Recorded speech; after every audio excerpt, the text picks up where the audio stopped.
What happens when one mistake tears apart everything you've built? Anna's life unraveled in an instant.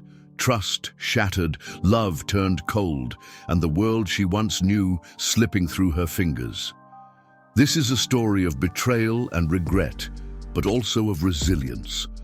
As Anna faces the wreckage of her choices, she discovers that even in the deepest isolation, there's a chance for redemption.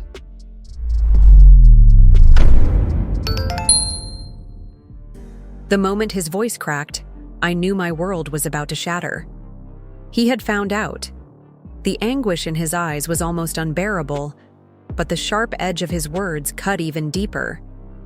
I wanted to disappear, to turn back time to before I made the choice that brought us here. Yet, there I stood, exposed and vulnerable, unable to defend myself against the storm I had unleashed. His anger was palpable, like a fire consuming everything in its path. He threw the evidence on the table, a simple text message that told a story more damning than I ever could. My heartbeat thundered in my ears as I stammered, searching for words to explain the inexplicable. His silence after my weak attempts was more powerful than any scream. It was the sound of trust breaking. As he paced the room, I could see the weight of betrayal etched into his posture. He was a man trying to piece together how the life he thought he knew could crumble so completely. I wished he would yell, slam a door, anything to shatter the suffocating stillness. Instead, his restraint felt like a punishment in itself, a reminder of how deeply I had hurt him. When he finally spoke again, his voice was ice. "How could you?" The words were simple, but their weight crushed me. I had no answer that could make sense of my actions, no excuse to soften the blow. The room felt smaller, the air heavier, as I realized this was just the beginning. The fallout of what I'd done was only starting, and there was no telling where it would end. The house once felt alive, filled with the rhythm of shared laughter and the comfort of quiet companionship. Now, it felt like a museum, every room echoing with memories we were too afraid to confront. His presence was distant, yet heavy, like a shadow looming over every interaction. Meals were eaten in silence, a stark contrast to the conversations that used to stretch for hours. At night, the emptiness of the bed was suffocating. He slept on the far edge, as if even the slightest touch might be unbearable. I lay awake, listening to the rise and fall of his breath, each one a painful reminder of the chasm growing between us. The warmth we once shared had turned to ice, and I couldn't ignore the fact that I was the one who had frozen it. Even small interactions became strained. A simple question about the grocery list carried the weight of unspoken accusations. I felt his gaze on me, not with love, but with a quiet, simmering resentment. He didn't need to say anything. His silence screamed louder than any words could. Every moment became a reminder of what I had broken. The distance was unbearable, yet I didn't know how to bridge it. Apologies felt hollow, and every attempt at conversation ended before it could truly begin. I kept hoping for some sign, some flicker of the connection we once had, but all I saw was indifference, or worse, pain. I didn't know if we could survive this, or if we even wanted to try. It's strange how memories surface when you least expect them. As I folded laundry one evening, I suddenly saw us laughing on a beach. His sunburned nose, my floppy hat, and the way we both howled at our failed attempt to build a sandcastle. The joy in his eyes back then, untouched by doubt or betrayal, was like a dagger to my heart now. How could I have traded that for fleeting moments of illusion? I thought about our anniversary dinner last year, the candlelight reflecting in his smile as he held my hand across the table. He'd made a toast, calling me his rock, his partner, his home. Those words had felt so heavy then, and I hadn't understood why. Now I realized it was guilt, seeping in even before I'd acknowledged it myself. Every room in the house carried echoes of our happiness.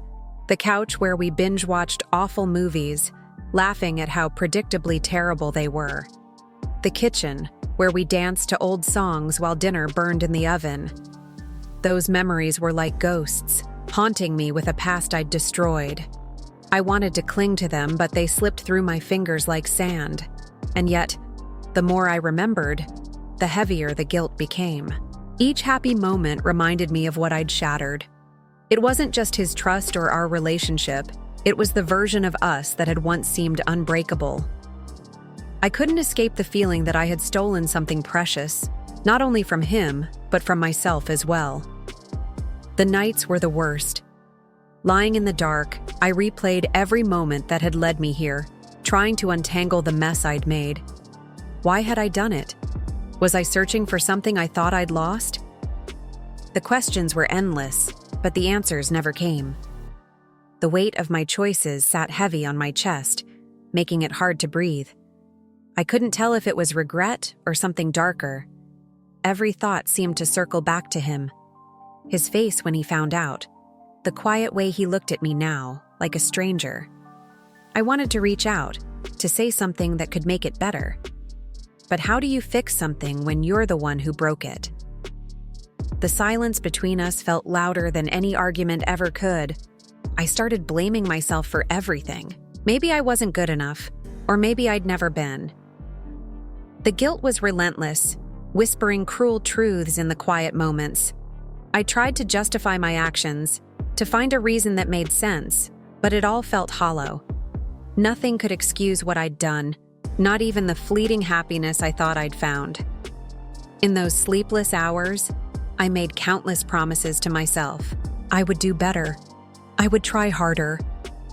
But beneath it all was the gnawing fear that it might be too late.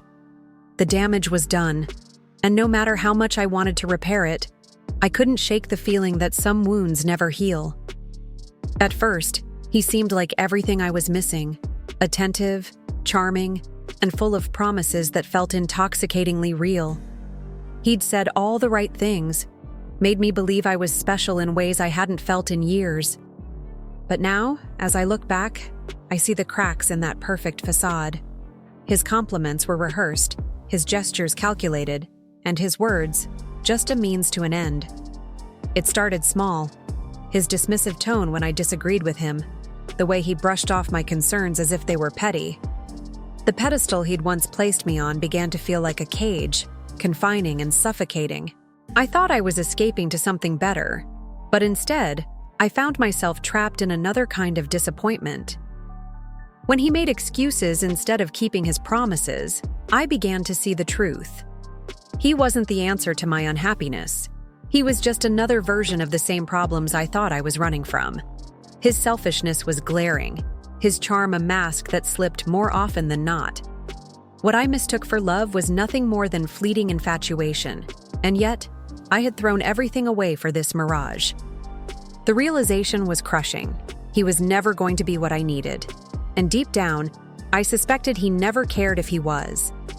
I had traded stability for chaos, love for illusion, and now, there was no going back. The consequences of my choices loomed larger with every passing day. It didn't take long for the ripples of my choices to reach my career. The whispers began almost immediately, subtle at first, but growing louder with every passing day. Colleagues exchanged glances when I entered the room, their hushed conversations stopping just as I walked by. It was clear. They knew, or at least they thought they did. Clients I had worked with for years suddenly became distant. Projects were postponed, meetings rescheduled, and contracts mysteriously canceled. My once solid reputation began to crumble, piece by agonizing piece.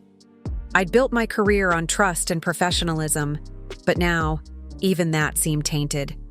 It wasn't just the personal fallout anymore.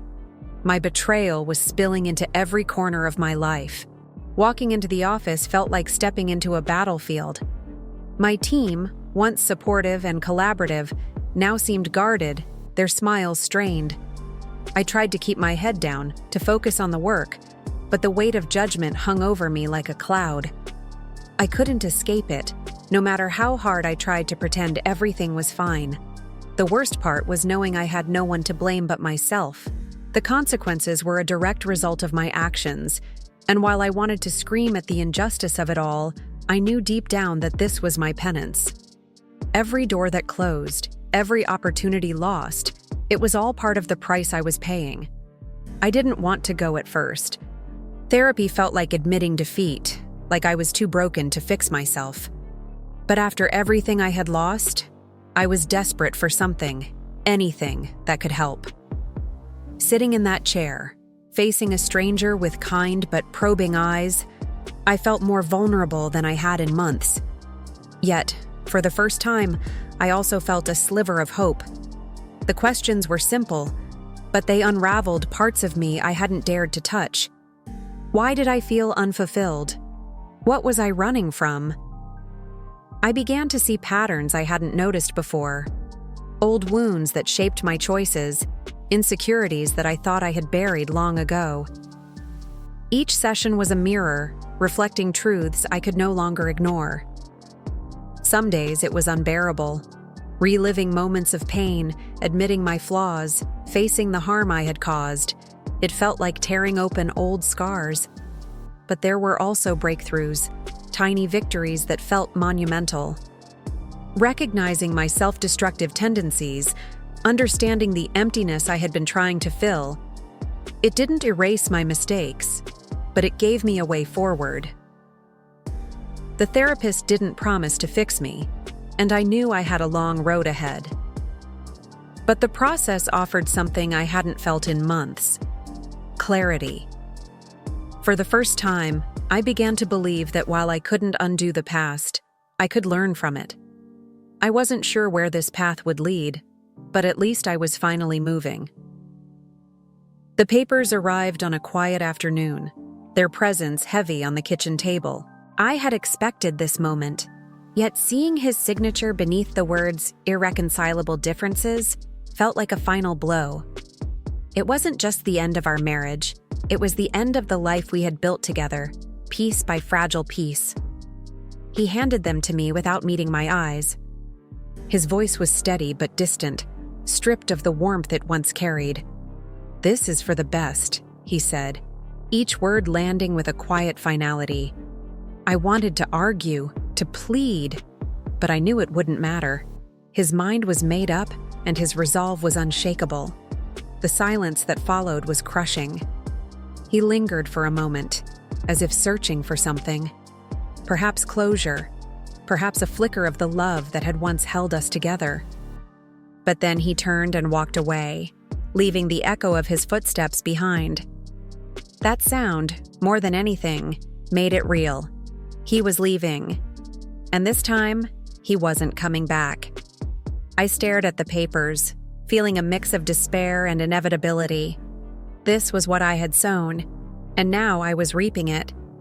Yet somewhere deep inside, there was also a strange sense of release. The door to our past was closing, but maybe, just maybe, it was the first step toward a different future. One I still wasn't sure I deserved.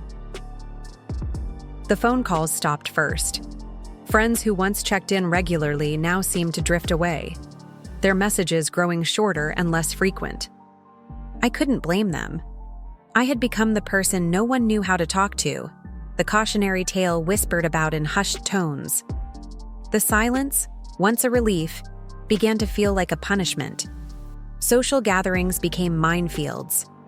Invitations dried up, and on the rare occasion I attended something, the air was thick with awkwardness.